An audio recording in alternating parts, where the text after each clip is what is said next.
Pemirsa, polisi bergerak cepat meringkus komplotan pungli yang beroperasi di Pelabuhan Tanjung Priok, Jakarta Utara. Salah satunya adalah menangkap pelaku yang diduga sebagai bos pungli. Inilah proses penangkapan tersangka yang diduga sebagai bos preman yang selama ini meresahkan dalam proses bongkar muat di Pelabuhan Tanjung Priok, Jakarta Utara. Tersangka yang diduga sebagai bos preman ini bertugas sebagai supervisor di perusahaan alih daya atau outsourcing yang mempekerjakan operator RTG di Pelabuhan Tanjung Priok. Menurut polisi, modus tersangka adalah memerintahkan operator RTG untuk mendahului proses bongkar muat truk yang memberikan upeti. Pemberian pungli dilakukan dengan meletakkan uang di dalam kantong plastik atau botol air mineral. Sedangkan uang pungli yang diterima operator dari para supir truk bervariasi, mulai Rp5.000 hingga Rp20.000. Sebelumnya pelaku pungutan liar di kawasan Tanjung Priok, Jakarta Utara ini berhasil ditangkap polisi. 49 pelaku kini ditangkap dari beberapa pos yang ada di sepanjang jalan menuju Pelabuhan Tanjung Priok. Penangkapan ini dilakukan setelah Presiden Joko Widodo mendengarkan keluhan supir kontainer di Pelabuhan Tanjung Priok. Presiden pun langsung menelepon Kapolri Jenderal Listio Sigit Prabowo untuk menangkap pemalak. Kapolri, selamat pagi. Siap, selamat pagi Bapak Presiden. Enggak, ini saya di Tanjung Priok, ada banyak keluhan dari para driver kontainer yang berkaitan dengan pungutan liar, pungli. Polisi terus mengembangkan kasus premanisme di Tanjung Priok yang meresahkan dan memperlambat proses bongkar muat di pelabuhan tersebut. Tim Liputan iNews melaporkan. Lantas bagaimana langkah pihak kepolisian membasmi premanisme yang sudah kerap resahkan warga dan mengapa premanisme sulit sekali untuk diberantas, dan untuk membahasnya sudah bergabung bersama kami Kabag Penum Divisi Humas Polri Kombes Pol Ahmad Ramadan dan kriminolog Monica Margaret. Selamat sore Pak Ramadan dan Monica. Selamat sore Mbak Anissa, selamat sore Mas Davi dan Ibu Monica Margaret, selamat sore. Selamat sore. Baik, saya ke Pak Ramadan terlebih dahulu. Pak Ramadan, sebenarnya seperti apa sih Pak sindikat ataupun komplotan pemalak di Pelabuhan Tanjung Priok yang saat ini bisa dibilang sangat terstruktur, sangat rapih dan sudah berjalan selama bertahun-tahun? Ya, jadi saya cerita dulu, memang kemarin itu Bapak Kapolri ditelepon oleh Presiden dan saat itu juga Kapolri yang saat ini berada di Jawa Timur langsung memerintahkan melalui Asop Kapolri untuk melakukan operasi pemberantasan pungli, bukan pungli saja tapi melakukan operasi terhadap premanisme, gangguan kriminalitas konvensional lainnya seperti curas dan lain-lain. Dan Baik. Memang langsung kemarin ditindaklanjuti oleh Polda Metro yang berhasil menangkap 49. Jadi kegiatan ini bukan saja perintah di Polda Metro tetapi di seluruh jajaran di Indonesia. Instruksi ini kepada Polda, Polres dan Polsek untuk melakukan pemberantasan premanisme. Baik, di Tanjung Priok ini hanya salah satu contoh kecil adanya premanisme yang sangat terstruktur dan sangat rapih mainnya. Sejauh ini seperti apa sih Pak perintah Kapolri untuk memberantas premanisme? Karena kami semua yakin bahwa tidak hanya di Pelabuhan Tanjung Priok saja hal ini terjadi, di pelabuhan-pelabuhan lainnya pun hampir dapat dipastikan juga terjadi hal yang sama. Ya, tentu perintah Kapolri tersebut bukan hanya untuk Kapolda Metro tetapi seluruh Polda, Polres dan Polsek, juga bukan hanya di pelabuhan, tapi tempat-tempat lain yang mana kemungkinan ada premanisme ataupun pelaku-pelaku kejahatan atau kriminal lainnya. Ya, Baik. Mbak. Baik, saya ke Monica. Monica, sejauh ini premanisme di sejumlah wilayah yang kita ketahui, contoh kecilnya saja pelabuhan, terminal dan lain sebagainya itu sudah dibilang terstruktur dengan rapih. Jika modus mereka ketahuan, mereka akan mengubah modusnya supaya tidak diketahui oleh aparat maupun kepolisian. Apa sih yang membuat premanisme pemalakan ini tumbuh subur di titik-titik yang sebenarnya strategis gitu, zona-zona ekonomi?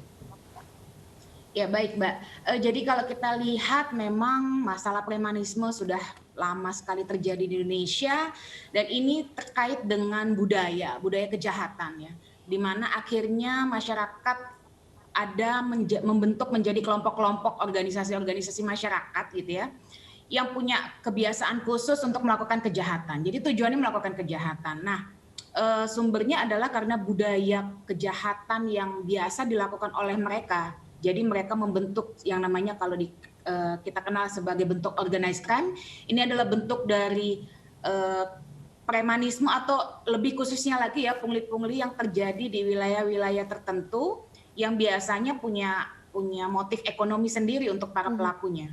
Baik, Mbak Monika, apakah premanisme, pemalakan, penyuapan di wilayah-wilayah seperti ini, walaupun jumlahnya kecil ya, di Pelabuhan Tanjung Priok aja jumlahnya itu satu truk hanya Rp5.000 sampai Rp20.000.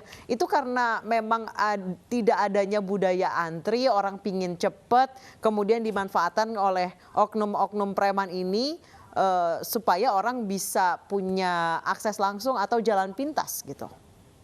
Oke baik, jadi kalau membaca literasi fakta yang tersaji di media selama ini bahwa pengakuan dari para sopir-sopir truk tersebut adalah memang itu sudah merupakan SOP yang akan mereka tempuh, yang akan mereka lewati ketika mereka mau mengangkut barang atau mengembalikan barang ke peti kemas tersebut dan jalurnya di sana.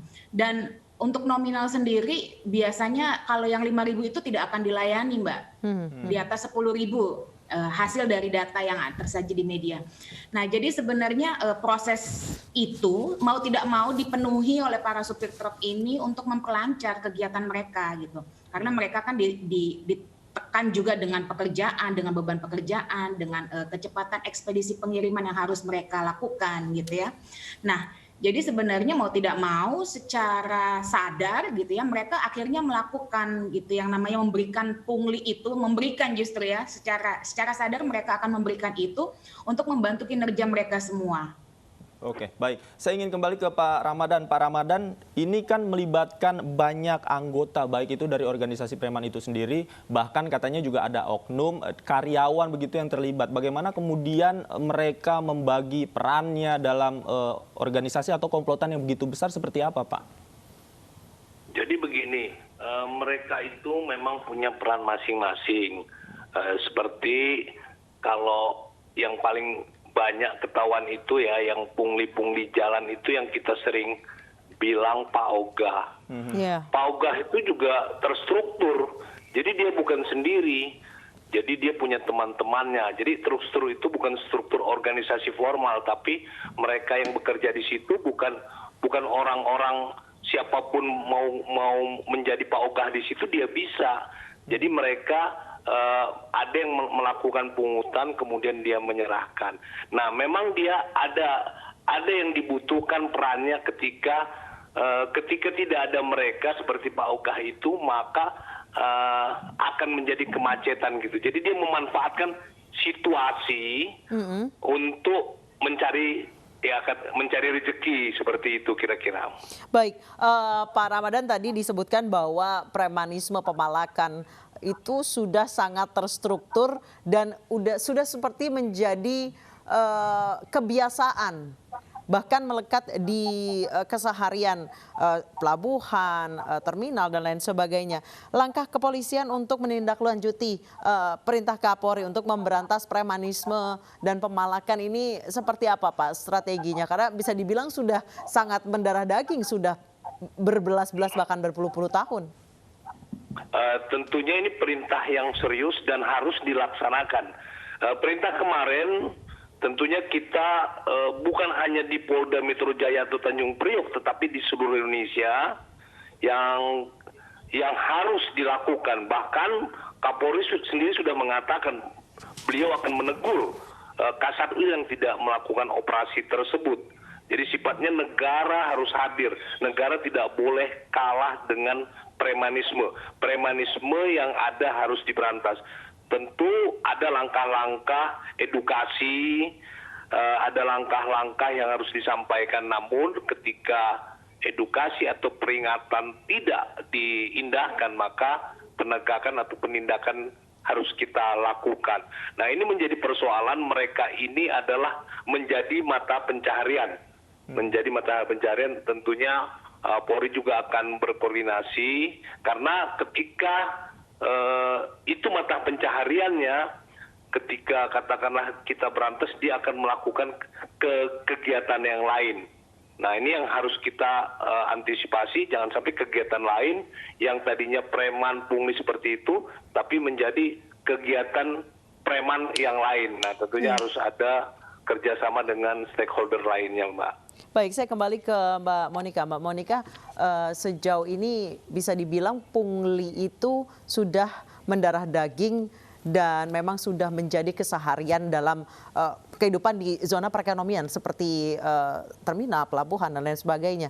Ini sulit atau tidak untuk menghilangkannya? Karena memang ini bisa dibilang yang tidak mau menerima pungli justru adalah orang yang dianggap tanda kutip aneh dan tidak mau beradaptasi gitu. Ya baik, seperti yang saya sampaikan sebelumnya ya Mbak, bahwa ini sudah menjadi budaya yang berubah menjadi kejahatan di tengah-tengah masyarakat. Jadi kalau dikatakan sebenarnya sulit nggak sih membasmi aksi pungli ini atau premanisme ini, tidak kalau memang semua stakeholder yang terkait, baik itu dari aparat pengamanan, baik itu dari pihak masyarakat juga maupun pihak-pihak lain yang terkait dengan masalah pungli ini, itu bisa saling bekerja sama ya Mbak ya, bahwa tidak memungkinkan ketika memang kepolisian dibutuhkan untuk selalu standby 24 jam di tengah-tengah masyarakat gitu ya. Walaupun pada dasarnya tugas kepolisian adalah memberikan pelayanan dan perlindungan terkait dengan ketertiban dan keamanan di masyarakat.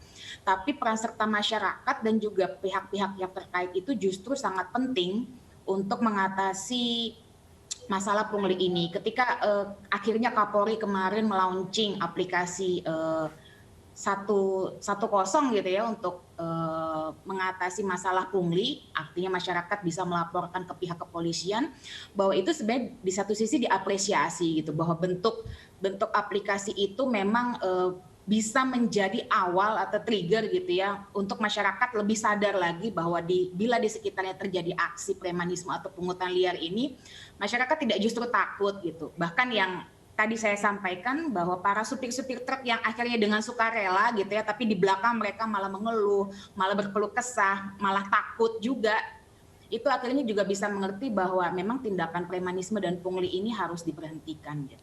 Baik, saya kembali ke Pak Ramadan. Pak Ramadan, bisa dibilang aksi premanisme ini ada sampai ke level terkecil. Mungkin contohnya saja, tukang parkir di minimarket yang hanya muncul pada saat mobil akan keluar. Kemudian provider internet ingin memasang kabel, kemudian dalam tanda kutip dipalak sama warga sekitar. Hal itu sudah menjadi bisa dibilang lumrah. Bahkan mereka sudah menyiapkan budget tersendiri untuk hal-hal seperti itu. Sulit tidak sih Pak untuk memberantas premanisme secara menyeluruh di seluruh Indonesia? Sebenarnya bagi aparat kepolisian itu bukan hal yang sulit ya. Ya, ketika perintah itu muncul dari Kapolri dan kita laksanakan, saya berani katakan bahwa itu bisa selesai dalam waktu yang cepat. Nah, persoalannya ini harus dilakukan secara terus-menerus, continue gitu. Dan seperti Ibu Monik bilang, ini harus ada peran stakeholder yang ada. Juga tentunya peran serta dari masyarakat ya. Ini seperti misalnya yang saya contohkan tadi Pak Oga.